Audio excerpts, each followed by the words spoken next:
Warning: my channel should not be viewed by, nor is it meant for, younger audiences. If you are not sure if you should be watching my content, please ask an adult before finishing the video.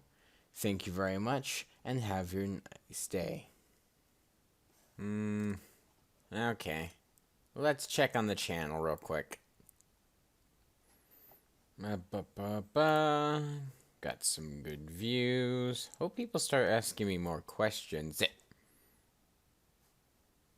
Oh no! I've reached another milestone, but my Steam account is still out due to Steam not typing me back. I can't get to Steam. What to do? Maybe browse the internet for ideas. Okay, it's gotta be creative. It's gotta be something a little bit more unique. Maybe something newer. I don't...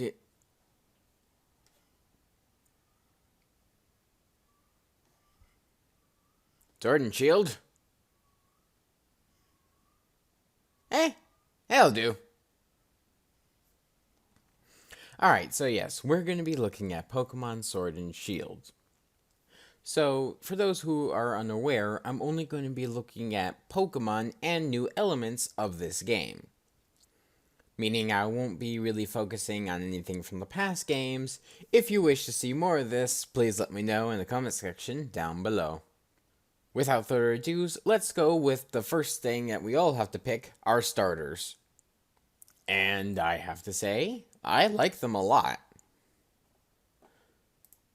The starters here all have some very unique designs, some really cool elements, good choices on their ability scores, and overall they just look fun to play with. I'd be happy with any one of these Pokemon on my team. Design-wise, I think I'd like this one the best, as the sleek James Bond design is just very amusing to me. A good modest nature, put some IVs in special attack, speed, and an HP. And you have yourself a pretty devastating weapon to work with.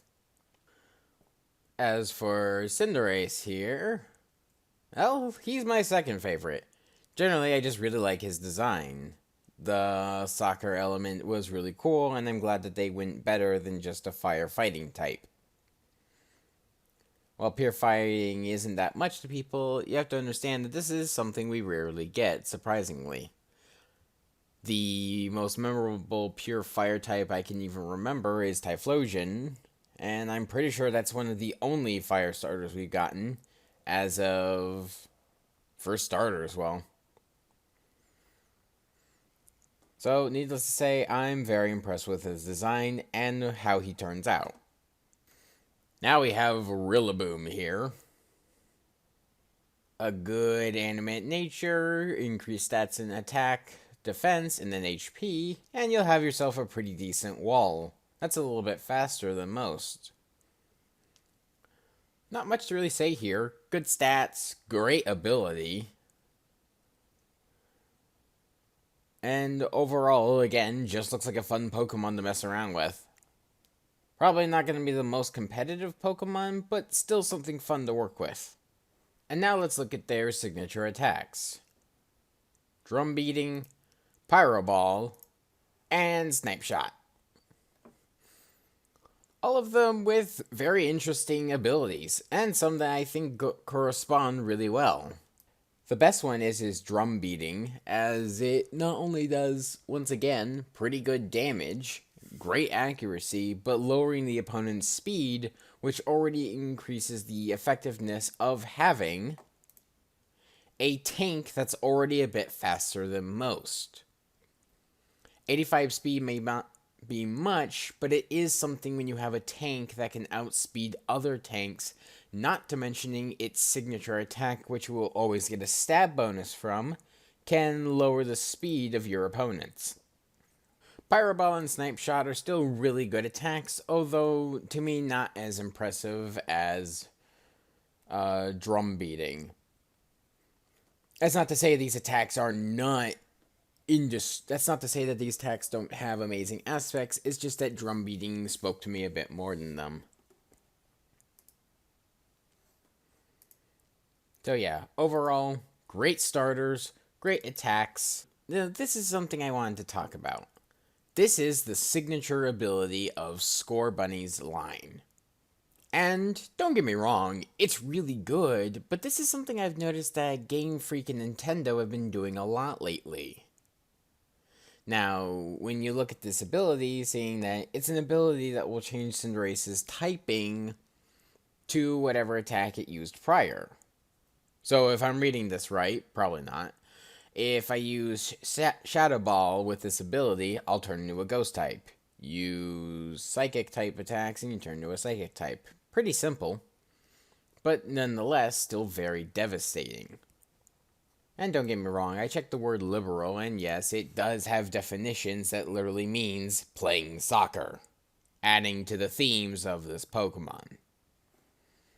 And again, with its signature attack essentially being a fiery soccer ball, I can see why they chose this ability. But the thing is that Nintendo's been doing this thing a lot lately, where they make an ability that's the same ability but with a different name. And if you need any more hints, then literally, here you go. Here you go. This is what I mean. It's just protein, people. It's just protein. You made a fire version of Protein Greninja. Yeah, that's it. Alright, and now let's go to our new dragon types. Our Steel Dragon and our Ghost Dragon. I love these two things. They're not the best visually, I guess, but they are still pretty damn cool to me. I've been waiting for a Steel Dragon type specifically since the Fairy typing came out, as our previous choice was only a legendary, and that's it. You don't really get the typing. So to see this thing, while not the most visually impressive, is still really cool Pokemon. And this little Ghost Dragon here is also really cool. I just like the design. It's kind of a mixture of the silliness I got from Dragonite, but also that slight hint of creepiness that you can get from Salamence. You know, funny enough, a couple of years ago, this would have been banned from everything. And if you're wondering why I'm using Bulbapedia and not Pokédex, it's because this site has yet to update their profiles, so this Pokemon looks like other garbage here. Come on, Pokédex, I believe in you. Update your status. You're better than this. I mean, you look better than Bulbapedia. And now let's get into some of the new Galarian forms. Obstagoon is by far my favorite Galarian form. Just a really cool design, really good lore, and one of the best reckless Pokemon I've ever seen. Not much to say, except for praise. Good work. This Galarian form really puts the curse in Cursula, as it's a dead Pokemon. This is one of the few times where once again we just... Actually, I think this is one of the only times where we actually have a Pokemon that is a different type because it is actually just a dead Pokemon. This is really brave of Nintendo to do, and I praise them for it. Especially since this Cursula is a friggin' beast in competitive. Special attack and special defense are off the damn charts. Admittedly, though, I wish they put more in its defensive instead of its attack. That's a little confusing, but needless to say, good type, a pure ghost is always welcomed. Good typing, good stats, looks fun to play with. And to continue on with our creepy Galarian forms, we have the Galarian form of Cofagrigus. Once again, another cool design. And once again, they're doing that thing where they essentially just copy off on their Pokemon's ability. Again, it's just Cofagrigus' ability, but with a different name. I don't know. Still a cool design, really good stats, looks fun. And now we have Alcremia, the Pokemon that I had some high hopes for, that being an evolution for this little poor thing. But nonetheless, we did not get that, so I've lost all interest in it. And this is where I lose most of my fans, as we see our beloved little Wooloo here. Cute Pokemon, and when I saw it, I was really hyped for it. A normal Steel type was something I'd really wanted for a while. So, as you could imagine, I wasn't impressed when I saw its evolution. Good stats and all, but the typing is just another normal typing. If they had actually gone with the normal Steel typing and gave us a Steel Wool Pokemon, I would have been a bit more interested, but needless to say, they didn't catch me, and Wooloo's still cute, but I don't care about its evolution. And next we have our two little adorable fox Pokemon. These are just both really cute Pokemon, and I like their design. Also like that it's a dark type fox that's gimmick is literally being a sly thieving fox. And that its tail is a hand, that's really cute to me. I expect to see some very adorable art of its tail holding trainer's hands, as that's cute, and I like cute shit. I wonder if there's... Actually, let's see if there's any good images on DeviantArt real quick. 2 seconds later. Alright, sorry about that, everyone. There were just a few things here that I could not show on YouTube.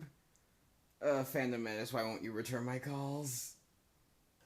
And now we have our little Nightcrow, one of the few Pokemon that was heavily teased and our main bird Pokemon. Now, well, yes, I do find him cool, and Steel Flying's a really cool type. I was more intrigued by its pre-evolution. Yes. Yes. We finally have a Pokemon that's pure flying type, that isn't a legendary. Nintendo, give us more of this. Please. And now we have the glaring form of Aggron. I mean, Colossal! In all seriousness, still a really cool looking Pokemon. I like his design. The rock fire typing hasn't been used very much, so it's cool to see it used once again. And I guess what better way than to use a literal monster made of coal as a fire rock type. Cool design, cool visuals, and I can only assume in the future, good art.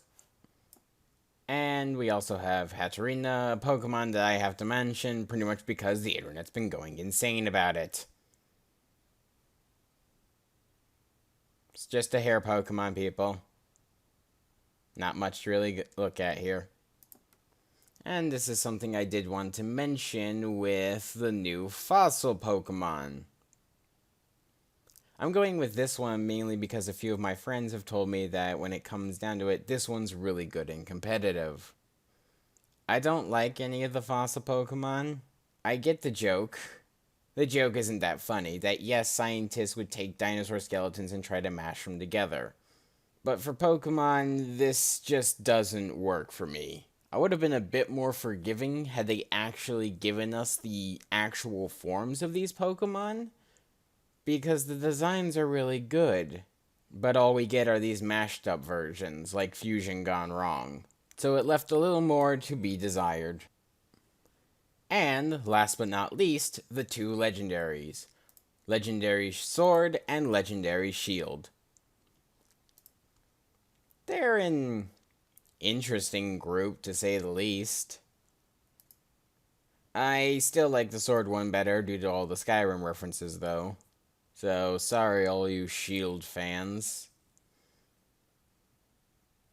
Although, there is some disappointments I have here. Like, for instance, now don't get me wrong, these Pokemon legendaries came out kinda how I was expecting. Their HP, special attack, are the same. I was expecting that very well. Well, I was also kind of expecting their speed to be the same. You know, kind of making this appear on scale of which one is better, the attack or the defense. And whereas the Sword one got a massive stat of 170, the Shield Pokemon just kind of get stats that are in the same range as Cursula. which is kinda odd when you think about it. To me, normal Pokemon can always be better than legendaries. But for the Shield Pokemon specifically, there are a lot of them that outclass this Pokemon immensely. And that's kind of disappointing. I would have liked for its defenses to be outrageous like this one's attack. Personally, not the most loved legendaries in my eyes. Good designs through and through, but needless to say, I feel something should have gone back to the drawing board. And now we have one of the biggest questions of this generation. Dynamax and Gigantamax. And were they worth giving up the Megastones from X and Y and Alpha Sapphire, along with the Z moves in Ultra Sun and Moon? Personally, in my opinion, kind of and no. It's weird to me that while I do miss the Mega Evolutions, most of the Z moves weren't that memorable, other than Let's Snuggle Forever. I will never forget you for removing this from the game. Please bring this back. Just give it to Mimikyu. Please. But regardless, there is something I'm quite disappointed in. Now, I can already see the Gigantamax Pokemon getting a lot of hate. Because when people stop to think, it's these Pokemon that are the reason why we couldn't have the national dex. And I'm sorry, but that's not as interesting when you compare it to something like this. Heracross is a very old and beloved Pokemon. Great move pool, great stats, and a whole lot of fun to mess around with. Especially if you get his main ability, Moxie, which increases attack every time he knocks out an opponent. Then its Mega Evolution came, and while there were a lot of laughs with it due to how silly it looked, I always saw it as something interesting because you could play so differently with a Pokemon I've already used before. Mega Heracross was a Pokemon that was met with a lot of laughs, but very few people I think realized that it came with a lot of props. Because the thing is, if you made a competitive Heracross with the Moxie ability, you couldn't give it the Mega Stone. Not only do you just lose what the Pokemon's made to do, it just doesn't have the kick. What you can do, however, is make a second one. Make a second Heracross. Don't bother with the hidden ability. Use one of the other two, Swarm or Guts, whatever you prefer. But make it so that when it's time to Mega Evolve, you have a completely new moveset and way to play with a Pokemon that some people love dearly. Also, there's the issue with Mawile, which I do hope in the future, if they're going to be keeping these Dynamax forms or Gigantamax forms, then I hope that they're more than willing to increase the Pokemon that they've severely nerfed. Mega Mawile was a perfectly fine competitive Pokemon. Stats in the right locations while not being too overpowerful. Mega Mawile was a great addition to competitive play, not being too overpowered while still being able to stand on its own. Regular Mawile cannot. And this does kind of bug me because it's one of my favorite Pokemon. So to see this Pokemon go from high and mighty to back to being forgotten is more than disappointing. So, do I approve of these new forms? Kind of. While the names are also a bit backwards to me, I don't mind the Dynamax Pokemon. Mainly because it's just a new form with giving a Pokemon more HP. Any Pokemon can really benefit from that. But as for the Gigantamax forms, there's not much to really look at here. Gigantamax is cool and all, but they don't really give anything worthwhile in my opinion.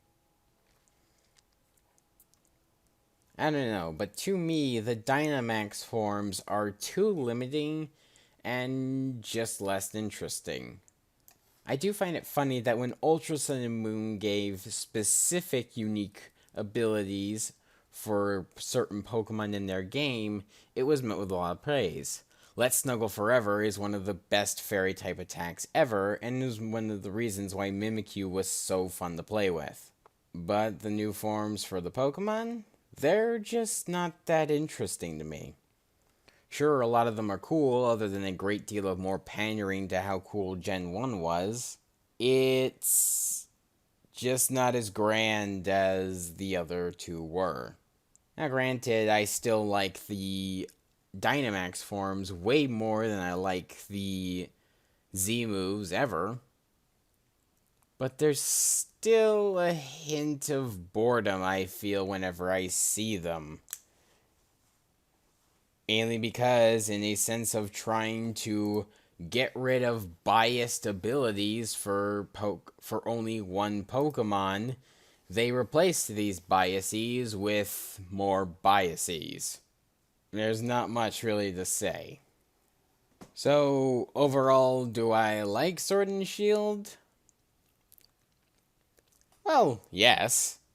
It's a fun-looking game. It does have some good graphics, and the animations that we were promised every now and then are really good. Do I think, though, that the fandom was massively wrong when they were saying Nintendo should have waited? No, they weren't wrong. The game does have a ton of moments where it just looks rushed and uneasy. There's a lot of Pokemon that, to me, had more potential than they were given. And needless to say, I'm not spending another $300 to buy a new system just so I can play 2 more games and then have you guys replace it again. So do I personally recommend Sword and Shield? No. It's just not that interesting to me. Does that mean you shouldn't play it? No. Play the game if you have the money. Mess around, play around, and form your own opinion, and then come back and tell me what you think. This is Identity. I'll see you next time. And thank you to everyone for another milestone on my YouTube channel. I know it's been a while since I've recorded, and I don't have the normal thing I give, which is a lot of high energy and a lot of snipe shots, I guess. But needless to say, I've just been very busy lately, and I do appreciate you guys being so patient, so kind, so generous. And thank you all for subscribing. I look forward to seeing each and every one of you next time.